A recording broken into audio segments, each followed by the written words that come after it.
Thank you, choir, for allowing the Lord to use you today. Amen. God Polaris didn't get to sing last weekend on last Friday's musical. But they sure sang this morning. And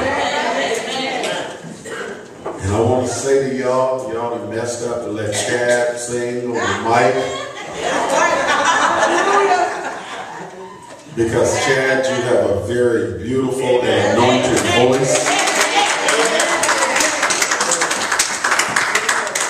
And I talk to him all the time about when the choir's singing, he just sit over there and play the drums and he don't sing.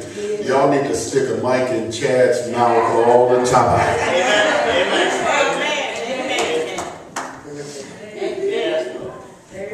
Psalm 84.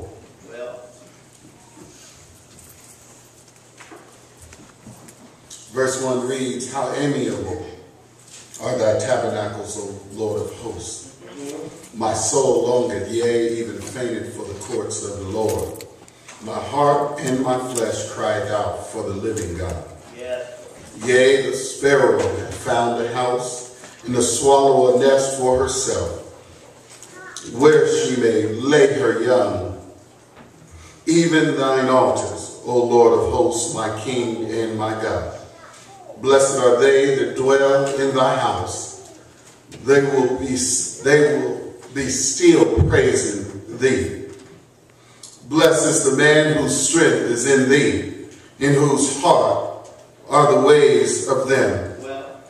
Who passing through the valley of Baca make it well.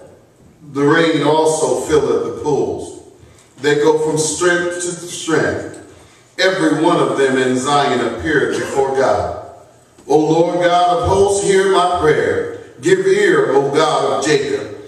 Behold, O God, our shield, and look upon the face of thine anointed. For a day in thy court is better than 1,000. I had rather be a doorkeeper in the house of my God than to dwell in the tents of wickedness. For the Lord God is a sun and shield. The Lord will give grace and glory. No good thing will he withhold from them that walk uprightly. O Lord of hosts, blessed is the man that trusted in thee. That concludes our reading, and I just want to preach from this little text here. I want to preach, I can't wait to get to church. I can't wait to get to church. I had to go all week long between last Sunday and this Sunday. And all I feel all week long is I just can't wait to get to church. I don't know about you, but the psalmist here today is going through something. The psalmist here today is being hindered from getting to the church. The psalmist here has a problem, and the psalmist just simply can't wait till he walks in the door of the sanctuary. And I can imagine that somebody today didn't come to church because it was raining outside. Somebody didn't come to church because it was a little cloudy and overcast outside. Somebody didn't come to church today because they had trouble in their hip and their knees and their ankles and their toes. Rheumatism and arthritis was messing with them. Somebody just didn't feel like coming to church this morning. But to the saints of God that know that God is real, that know that God will answer prayer, that know that God is still sitting on the throne, that know that he is still in control. The whole saints of God, we just can't wait to get to church today. Somebody ought to say thank you. Somebody ought to say hallelujah. Somebody ought to say amen. God is good all the time. Oh Lord, thank you for allowing me to grace your throne one more time. Oh, I realize he didn't have to do it, but I thank God that he did. When I think of his goodness and all that he's done for me, my soul cries out, hallelujah. When I think about all the folks out there in California that got shot at just on the other night, just sitting up in the party their house, and got shot up, and one of them is dead. I think about all the folks that's having all of these troubles out there in Mexico, in Afghanistan, in Iraq. All the folks that can't even worship God, even if they wanted to, because of their government has banned it illegal to worship and have a religion. I think about the goodness of the Lord, and I just can't help it and keep it to myself. When I come into his house, I want to say thank you. I want to say thank you. When I come into his house, I want to say thank you. When I look back over my life, when I look back over last night, when I look back over all the things that I've done, I can't wait to get into his house to simply say thank you.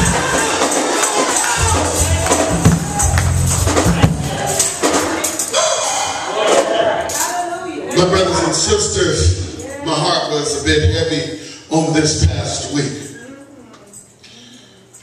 Watching the news and reading the newspaper.